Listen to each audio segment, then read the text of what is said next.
Good morning बच्चों। First year accountancy last term पे हम लोगों ने बिल ऑफ एक्सचेंज का सिंपल पहला स्टेज नॉर्मल स्टेज देखा कि ड्रायर जब बिल ड्रॉ करता है तो ड्राई एक्सेप्ट करने के बाद फिर उसका मैच्योरिटी डेट पर पेमेंट कर देता है।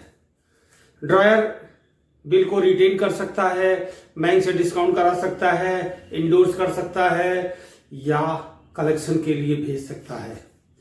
आज हम लोग बात करेंगे और प्रीवियस वीडियोज में भी हमने डिस्कस भी कर लिया था डिसऑनर ऑफ बिल, मतलब कि अगर मैच्योरिटी के डेट पर ड्राई पैसा नहीं दे सके, देने में असमर्थ हो जाए तो बिल डिसऑनर हो जाती है, क्योंकि उस पर डेट पड़ी होती है और उस डेट पर पैसा नहीं मिलता है तो बिल डिसऑनर हो जाती है। तो ड्रायर के पास बिल है, उसने बिल को खुद रखा था अपने पास।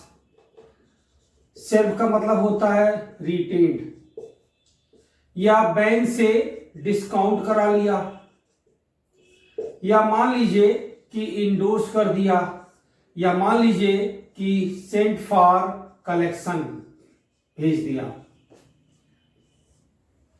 अगर खुद रिटेन करेगा तो पैसा लेने किसके पास जाएगा? ड्राई के पास। अगर खुद रखे रहेगा बिल तो ड्यू डेट पे पैसा लेने जाएगा ड्राई के पास।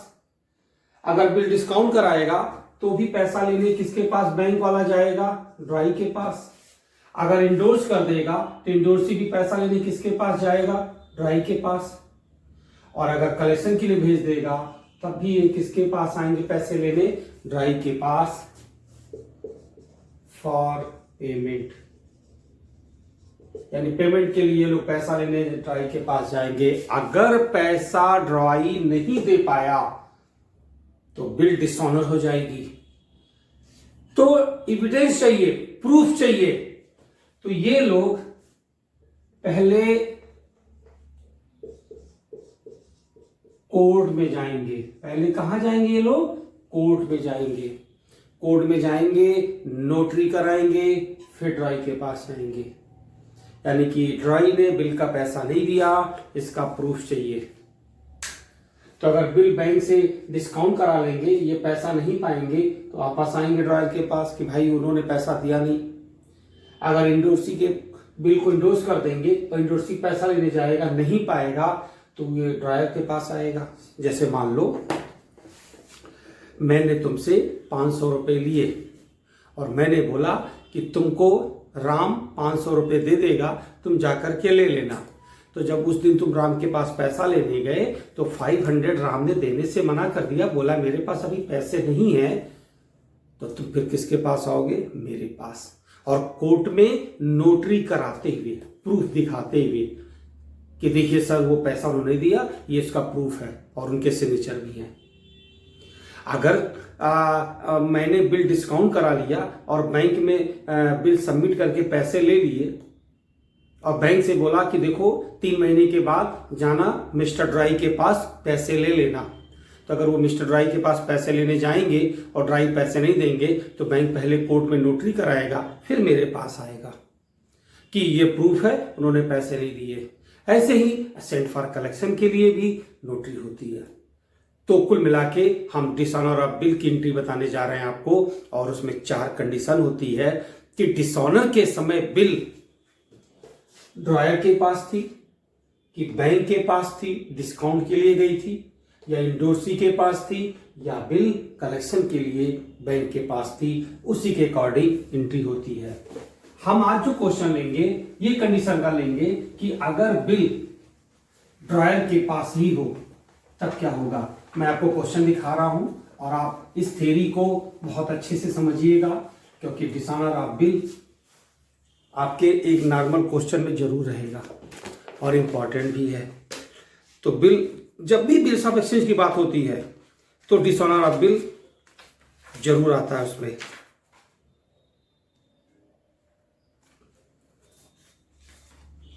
तो बच्चों ये क्वेश्चन देख लो।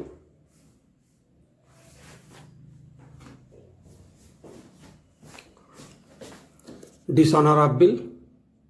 On 17th April 2016, X sold good to Y 80,000 draw a bill for 2 months upon Y for the amount due। 17 अप्रैल को गुड सोल्ड किया, 2 महीने का बिल ड्रॉ किया। Y accepted the bill and returned it to X on the due date। bill become dishonor and X paid 400 and noting charge। 15 days later Y pay amount due to X, pass into the books of both the party। तो आपको ये समझना है कि x ने good sold किया 17 अप्रैल को, bill draw हो गया 2 महीने का, और जब 2 महीने का समय आया तो उसने पेमेंट नहीं किया ड्रॉई ने। तो लिखा है क्वेश्चन में नोटिंग चार्ज, कोर्ट में फ्री में तो काम होगा नहीं, तो जो नोटरी कराएंगे उस पर जो पैसे लगेंगे उसे नोटिंग चार्ज कहते हैं। तुरंत तो ड्रॉयर अपने पास से दे देगा, बाद में ड्रॉई से वो भी वसूल लेगा। सपोज करो तुमने मुझे बुलाया अपने किसी एक डेस्टिनेशन पे, सर यहां पे आइए हम आपको पैसे दे देंगे। बात तो हुई थी कि आप मेरे पास आके पैसे देंगे, मैं आपके वहां उस जगह पे पहुंचा तो आप नहीं मिले, तो आपने कहा अरे सर मैं वहां चला गया हूं, आप वहां पे आ जाइए। यानी आप मुझे 4 बार अपने प्लेस चेंज करके बुलाते रहे, तो आपको खोजने में अगर मेरा टैक्सी का खर्चा, ऑटो रिक्शा का खर्चा 200 रुपए लग गया तो भी मैं आपसे वसूल लूंगा कि तुम्हारे खोजने में मेरे 200 रुपए लग गए, तो मुझे जो मेरा पैसा देने वाले हो, जो आज बुलाए हो, 200 रुपए और दे दो।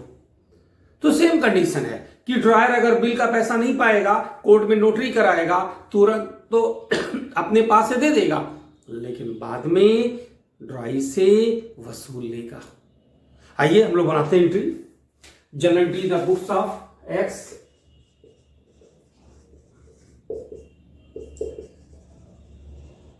ड्रॉयर और journal of Y.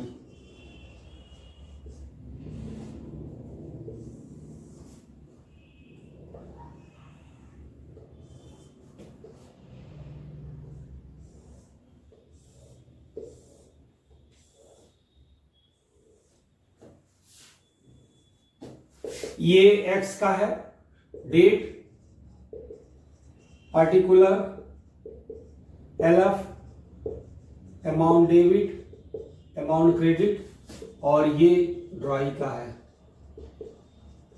Date, particular, LF, amount debit, amount credit. तो आप ये देख सकते हैं इस तरीके से।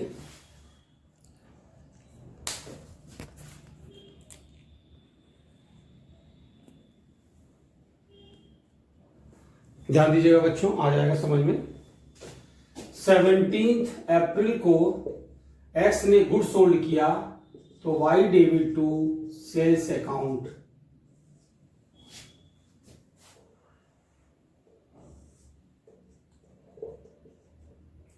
तो गुड्स है 80,000 का, तो वाई ने परचेज किया, तो ये लिखेंगे purchase account debit to x.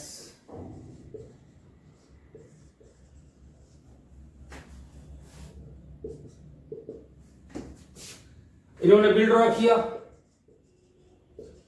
Bills receivable account debit to Y. इन्होंने एक्सेप्ट कर लिया, X debit to bills payable.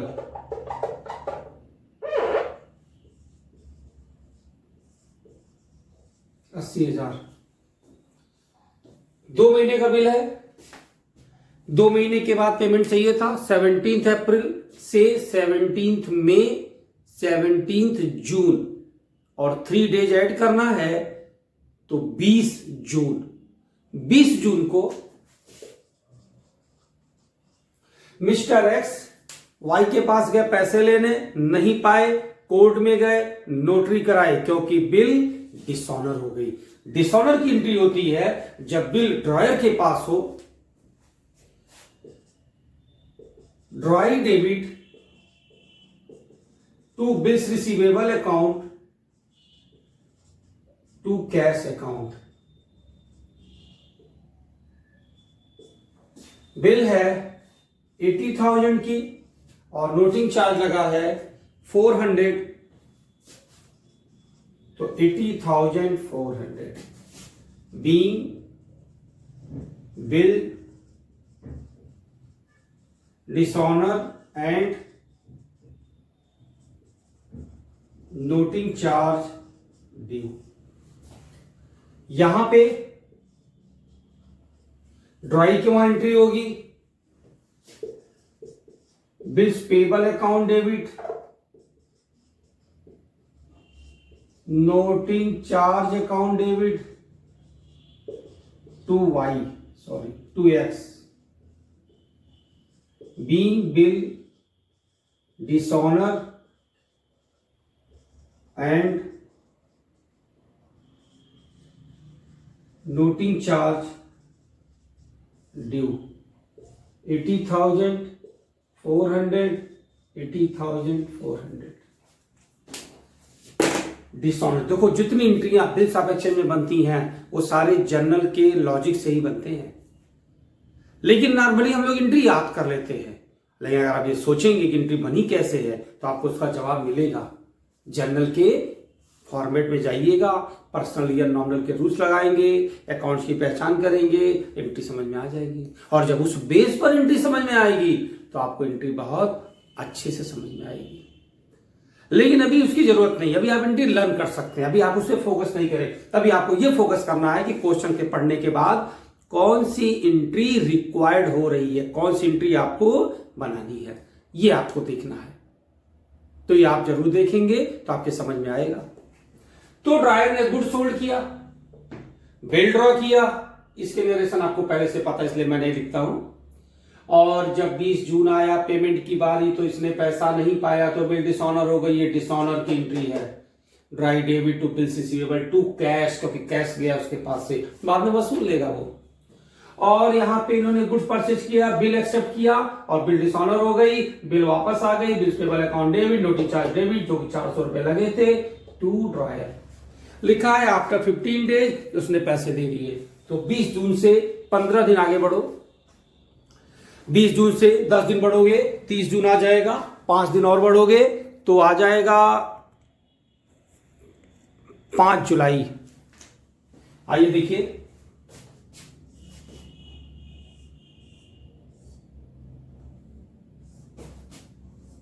तो 5 जुलाई को इनको पैसा मिल गया, cash account debit to Y 80,400 और इन्होंने पेमेंट कर दिया। Debit the receiver, cash real account है, गोज आउट 80,400। इस तरीके से ड्राई ने 15 दिन के बाद 5 जुलाई को पेमेंट कर दिए। तो आपने यहां पर यह देखा कि एक ड्रायर है, गुड सोल्ड किया, बिल ड्रॉ किया, पैसा नहीं मिला, बिल डिसऑनर हो गई, कोर्ट में गया, नोटरी कराया, फिर उसके बाद 15 दिन के बाद पैसे मिल गए 80,400, क्योंकि 400 रुपए इसने अपने पास से दिए थे कोर्ट में। ड्राई के पास पैसे ही नहीं थे तो सारे पैसे दे देगा, बाद में क्या करेगा, वसूल लेगा। देखो टू कैश। ये पहला पॉइंट था कि जब बिल डिसऑनर हो और बिल ड्रॉयर के पास हो। नेक्स्ट पॉइंट आता है कि जब बिल डिसऑनर हो और बिल बैंक से डिस्काउंट करा ली गई हो, अर्थात बैंक के पास हो। तीसरा स्टेज आता है, तीसरा पॉइंट आता है कि जब ड्रॉयर ने बिल को एंडोर्स कर दिया हो और बिल डिसऑनर हो और बिल एंडोर्सी के पास हो। चौथा पॉइंट आता है कि जब बिल सेंड फॉर कलेक्शन यानी कलेक्शन के लिए भेज दिया गया हो और बिल डिसऑनर हो गई हो और बिल बैंक के पास कलेक्शन के लिए रही हो। तो तीनों चारों पॉइंट, ये पहला पॉइंट था। नेक्स्ट टर्म पे हम लोग दूसरा पॉइंट डिस्कस करेंगे। तब तक आप अपने क्वेश्चंस, एग्जांपल्स किसी भी सपोर्ट से आप उसको सॉल्व करेंगे, आपके लिए बेहतर होगा, आपके समझ में आएगा। और समझना बहुत जरूरी है क्योंकि बहुत कंफ्यूजन कर देता है कभी कभी। तो आप इसकी प्रैक्टिस स्टार्टिंग से हमेशा करते रहिए। जब आपको लगे आपने क्वेश्चन लगा लिया, 4 दिन बीत गए, तो फिर लगाइए। जब आप ऐसा करेंगे तभी बिल्स ऑफ एक्सचेंज आपके लिए स्ट्रांग होगा। और हर पॉइंट ऑफ व्यू से एग्जामिनेशन के लिए भी इंपॉर्टेंट है, नॉर्मल में भी बैंक में जाएंगे, बिल्स डिपार्टमेंट बना होता है। बैंक इसके लिए अलग से एम्प्लाई रखता है। जो बड़े बिजनेसमैन होते हैं वो इसका यूज करते हैं। तो आप थोड़ा सा रिवाइज पे जरूर ध्यान देंगे, आपके लिए बेहतर होगा और फिर आपके समझ में आएगा। ठीक है बच्चों, तो नेक्स्ट पॉइंट पे हम लोग डिस्कस करेंगे जब बिल बैंक से डिस्काउंट करा दी गई हो, जब इंडोर्स कर दिया गया हो, जब कलेक्शन के लिए भेज दिया गया हो, हम लोग तीनों पॉइंट देख लेंगे। ठीक है, लेकिन आपका पहला पॉइंट था इसलिए आज आप केवल इसी की प्रैक्टिस करेंगे।